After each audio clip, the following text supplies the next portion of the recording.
할렐루야. 오늘 욥기 27장을 통해서 함께 은혜를 나누기를 원합니다. 욥기 26장에 이어서 이제 빌닷의 이야기에 대한 진술을 지나서 이제 오늘 27장은요 좀 더 확장해서 그동안 욥에게 이야기했던 욥이 고난당했다는 소식을 듣고서 이제 욥을 위로하기 위해서 찾아왔으나 그들이 욥의 모습을 보면서 악인은 당연히 망하는 것이고 죄인을 심판하시는 분이 하나님이시다 하면서 인과응보의 논리를 가지고 자신들의 어떤 경험적 토대를 바탕으로 해서 욥을 정죄해 왔던 그 모든 것들에 대하여 이제 욥이 최후 진술을 하는 그런 내용들입니다. 이것이 31장까지 계속되어지고요. 그리고 32장부터는 이제 엘리후라고 하는 또 다른 제4자가 등장을 하고요. 그리고 나서 엘리후의 말이 끝나고 나서 이제 욥기의 결론적인 부분으로 욥과 하나님의 관계 속에서 되어지는 일들에 대한 내용들이 기록되어져 있습니다. 이제 오늘 이 27장의 내용은 이제 욥이 한 번 더 자신이 결백함을 주장하면서 하나님에 대하여 고백하기를 자기 영혼을 괴롭게 하는 전능자라는 표현을 사용하면서 약간의 이 마음속에 하나님에 대한 원망이랄까요? 또 자기는 죄가 없는데 왜 이 고난이 찾아왔는지 모르는 것에 대한 어떤 한스러움, 이런 것들을 지금 표출하고 있는 것입니다.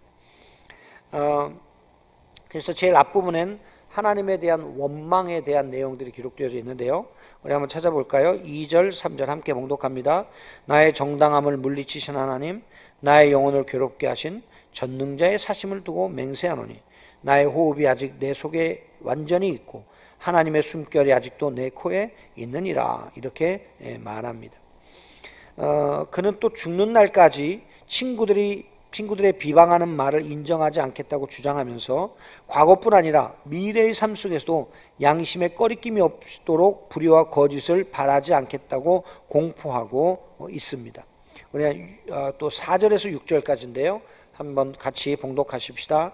결코 내 입술이 불의를 말하지 아니하며 내 혀가 거짓을 말하지 아니하리라. 나는 결코 너희를 옳다하지 아니하겠고 내가 죽기 전에는 나의 온전함을 버리지 아니할 것이라. 내가 내 공의를 굳게 잡고 놓지 아니하리니 내 마음이 나의 생애를 비웃지 아니하리라. 이 내용을 읽어보면 욥이 상당히 자기는 의롭다, 자기는 죄가 없는 사람이다, 자기는 하나님 앞에 부끄럽지 않다 하는 그런 내용들을 지금 진술하고 있는 것으로 여겨집니다. 이 내용들은 결국 욥 자신이 절대적으로 난 죄가 없다 그런 의미가 아니라 우리가 일반적인 세상 속에서 악인들은 망한다, 악인들은 벌받는다 할 때에 그런 정도로 자신은 하나님 앞에 죄를 지은 것이 아니다라는 것을 이야기하는 것입니다. 실제로 욥의 이 죄 없는 이 생활에 대해서는 욥기 1장에서도 하나님께서 이미 욥을 인정하는 바였죠. 그러나 우리가 하나님 앞에서는 어느 누구든지 다 죄인입니다. 아무리 의를 많이 행하는 자다 할지라도 그는 죄인이지요. 그가 하나님과 동행하고 하나님께 복을 받는 것은 하나님의 긍휼하심을 덧입기 때문이지요. 그러나 오늘 이 말씀 속에서 욥이 하는 얘기는 그런 수준의 신앙적인 얘기가 아니라 친구들이 그동안 자신이 이렇게 벌받는 건 그런 내가 죄가 있어서 죄를 많이 지어서 하나님 앞에 죽을 죄인이기 때문에 이런 벌을 받는다고 하는 친구들의 이야기에 대하여 항변하는 말로 이렇게 지금 고백을 하고 있다는 것입니다. 욥이 주장하는 내 공의란 하나님 앞에서 절대적인 무죄가 아니라 단지 친구들이 지적하는 죄인들에 대한 무죄를 가리키는 것입니다. 그러나 논쟁을 거듭할수록 감정이 격해지고 자기 변호에 능해진 욥의 입에서 나오는 단어에는 지나친 자기의와 자신감이 담기기 시작합니다.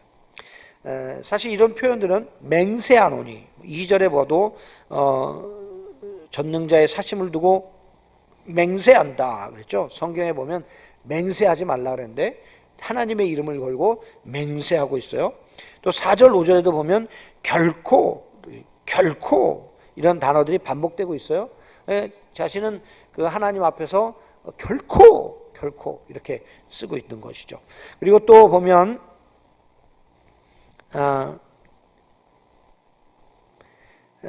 죽기 전에는 이라는 단어가 있습니다. 5절에 나는 결코 너희를 옳다 하지 아니했고 내가 죽기 전에는 나의 온전함을 버리지 아니할 것이다. 어떤 면에서는 이것도 꼭 뭡니까 베드로와 같은 고백이죠. 내가 죽을지언정 하나님 예수님을 배반하지 않겠습니다. 이제 사실 이렇게 결코라는 단어, 내가 죽기 전에는이라든가 내가 죽어도라든가 내가 맹세한다라든가 이런 표현들은 거의가 다 자기 의에 근거한 표현들이라고 할 수 있습니다. 자기의 어떤 강한 의지에 대하여 사람들에게 어필하기 위해서 자신의 어떤 결단력과 삶의 어떤 뭐랄까요 의로움에 대하여 자신을 드러내고 증명하기 위해서 이런 표현들을 쓰는 것이라고 볼 수 있죠.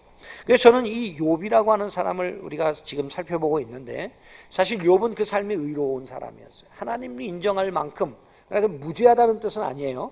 하나님 앞에 무죄한 존재가 아니라는 거예요. 그러나 그럼에도 불구하고 그가 참 거룩한 삶을 살려고 애썼던 사람이다라는 거예요. 그런데 여러분 이것이 우리 사람의 본성이라는 거예요. 오늘 이 욥의 이 모습을 보세요.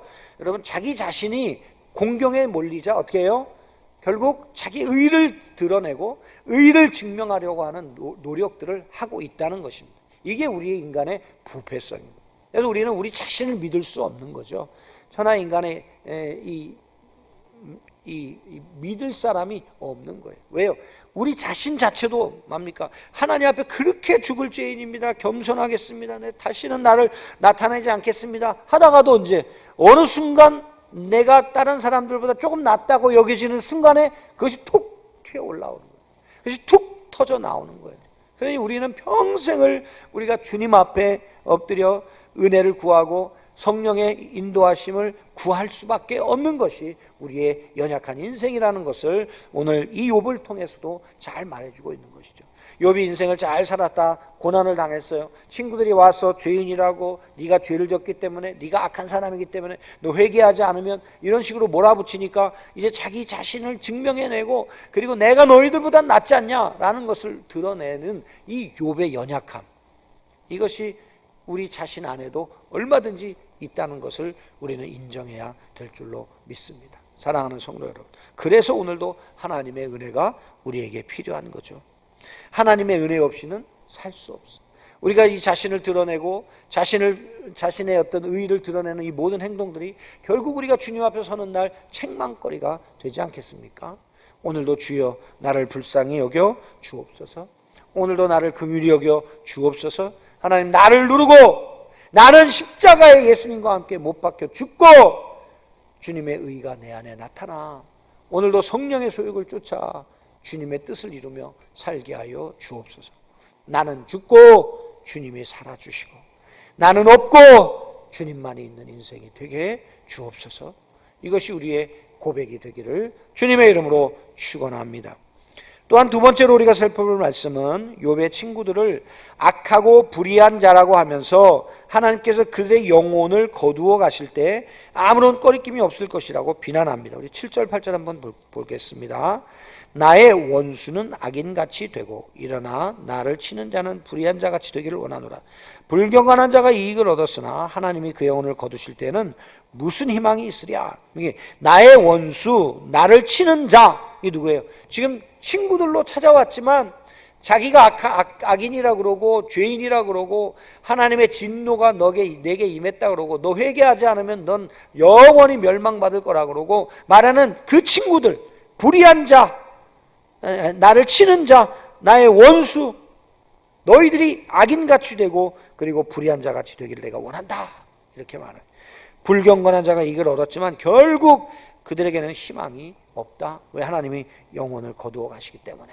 이렇게 표현하고 있는 거예요. 이런 모든 표현들을 통해서 지금 친구들에 대하여 원망을 지금 욥은 쏟아내고 있는 것입니다. 욥이 처음에 고난을 당했을 때 욥과 조금은 약간 다른 모습을 보여주고 있죠. 욥이 고난을 당했을 때 어때요? 입술로 범죄하지 아니하고 그가 하나님 앞에 예배로 찬송으로 나아가고 있었던 것을 우리는 욥기 1장에서 볼 수 있잖아요. 그런데 지금은 어떻게 해요? 감정에 사로잡혀서 지금 소용돌이 속에 폭풍 치는 자신의 그 심정 속에 자신에 대하여 악한 말을 쏟아붓는 자들을 용납하고 수용하지 못하고 어떻게 해요? 그것에 대하여 원망과 불평을 터쳐내고 있는 욥의 마음을 우리는 보게 되는 것입니다. 물론 이러한 그 욥의 모습이 사실 우리 자신도 욥이 왜 그래? 욥이 그러면 안 되지 라고 말할 수 없어요. 왜냐하면 우리도 그런 존재 아니에요. 그죠? 조금만 우리 마음에 안 들면 그냥 거침없이 하나님 앞에 원망과 불평을 쏟아낸 이스라엘 백성들 같이 그냥 쏟아내는 존재가 우리들이라 그 말이에요. 욥이 잘못했다는 뜻은 뭐 우리에 비해서 잘못했다는 뜻은 결코 아닙니다. 그러나 우리가 성경적인 원리를 따랐을 때 욥의 이런 모습 속에서 우리는 우리 인간의 본성을 이해하고 우리가 얼마나 연약한 질그릇 같은 존재인가를 깨달아야 한다 하는 것을 말씀을 드리고 있는 것입니다. 또한 하나님께서는 그들의 부르짖음을 듣지 않고 그들 역시 하나님께 계속 부르짖지도 않게 될 것이라고 선언합니다. 9절, 10절 말씀 우리 한번 보도록 하겠습니다. 환난이 그에게 닥칠 때 하나님이 어찌 그의 부르짖음을 들으시랴. 그가 어찌 전능자를 기뻐하시겠느냐. 항상 하나님께 부르짖겠느냐. 악한 사람들은 결국 기도하는 척 하다가 뒤는 없어지는 거죠. 신앙생활 하는 척 하다가 뒤끝이 흐려지는 거예요. 이게 악인들의 특징입니다. 그 신앙생활 하는 척 하고 기도하는 척 하는 것도 뭐예요? 자기 의의를 드러내기 위해서 이렇게 하는 행동들일 뿐이라는 것을 우리는 알게 되는 것이죠. 그러면서 욥은 악인이 받을 총체적인 심판에 대한 자기의 믿음을 피력합니다. 그게 11절에서부터 23절까지의 내용인 것입니다. 그것은 악인의 자녀는 철저하게 망할 것이며 악인의 자녀는 모두 의인의 소유가 될 것이며 그들에게 몰아칠 재앙은 누구도 막을 길이 없고 하나님은 악인을 아낌없이 던져버리실 것이다. 그리고 모든 사람들은 그들의 멸망에 대해 박수를 치며 조롱할 것이다 라는 내용입니다. 물론 욥은 친구들과는 달리 악인에 대한 심판이 이 세상에서 온전히 이루어질 것은 아니라고 말해왔습니다. 그러나 궁극적으로 반드시 심판이 임할 것이며 그것은 친구들이 말한 것보다 훨씬 더 철저한 심판이 되리라고 말하고 있습니다. 공의로우신 하나님에 대한 이 같은 믿음이 있었기에 욥은 고난 가운데에서도 자기의 순전함을 굳게 지킬 수 있었습니다. 그러나 한 가지 우리가 오늘 욥의 이 진술 속에서 깨달아야 할 것은 무엇이냐 하면 욥 자신의 의로움을 드러내기 위해서 친구들을 또한 원망하고 불평하며 또한 친구들이 이렇게 될 것이다 라고 말하는 욥 자신을 볼 때 우리는 욥과 다른 친구들 간의 큰 차이를 발견할 수 없다는 것이죠. 어떻습니까 여러분? 인간이 인생의 가장 밑바닥을 칠 때 우리 인생이 어떤 존재인지를 다 드러나는 거죠. 그 밑바닥을 치기 전에는 때로는 뭐 예의 범절로 또 에티켓으로 또 상식으로 우리를 이렇게 포장해 놓죠. 그런데 결국 어떻습니까? 이 모든 것들이 다 제거가 되면 결국은 가장 중요한 우리 본성이 남게 되는 거예요. 그 본성은 결국 하나님 앞에 죄투성임을 우리는 드러낼 수밖에 없는. 그래서 모든 사람이 죄를 범하였음에 하나님의 영광에 이르지 못하더니라고 분명히 말씀하고 계신 것이죠.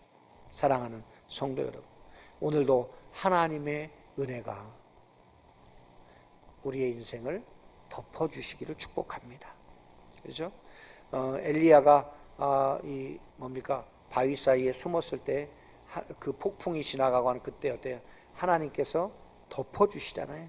엘리야를 덮어주시는 그 덮으심이 오늘도 우리에게 있어야만 우리 인생이 오늘도 소망 가운데 하늘을 보며 하나님에 관련된 영의 생각들을 하며 살 수 있는 인생이 될 줄로 믿습니다. 하나님 오늘도 은혜의 손으로 우리의 부족하고 연약함을 가리워 주시고 우리의 부끄러움이 드러나지 않게 하시며 오늘도 주님의 은혜와 사랑만이 우리의 인생에 머물게 하셔서 우리가 모든 사람들을 향하여 축복하고 사랑할 수 있는 인생으로 살게 하여 주옵소서. 하나님의 은혜가 아니면 불가능합니다. 이것을 고백하며 인정하는 시간 되시기를 바라고, 결국 성경의 가장 큰 중심 주제 중에 또 한 가지가 뭐예요? 악한 사람은 반드시 하나님의 심판 아래 서게 된다. 이 악한 사람, 여기서 악한 사람이라는 것이 뭐예요? 꼭 큰 죄를 지은 자가 아니라 하나님을 알지 못하는 사람, 하나님을 믿지 못하는 사람, 하나님을 믿지 않는 사람, 이 사람이 다 악한 사람. 예수님을 믿는 사람 의인이요, 예수님을 믿지 않는 사람은 세상에서 아무리 선한 삶을 살아도 그는 하나님 앞에는 악한 사람이 될 수밖에 없고, 그런 악인의 인생은 결국 멸망해. 이 땅에서 잘 되더라도 영원히 멸망받는 인생이 되고 말 것이다. 오늘도 하나님, 내가 주님을 믿게 하신 것 감사하고 주님의 자녀로 사는 것 감사해. 영원한 생명 주시고 영원한 주님의 복락을 누리며 사는 인생 되게 해주신 것 감사합니다. 오늘도 주님의 은혜가 나의 부끄러운 모든 치부를 다 가리워 주셔서 오늘도 하나님의 사람으로 살게 하옵소서. 이것이 오늘도 저와 여러분의 기도의 제목이 되시기를 주님의 이름으로 축원합니다.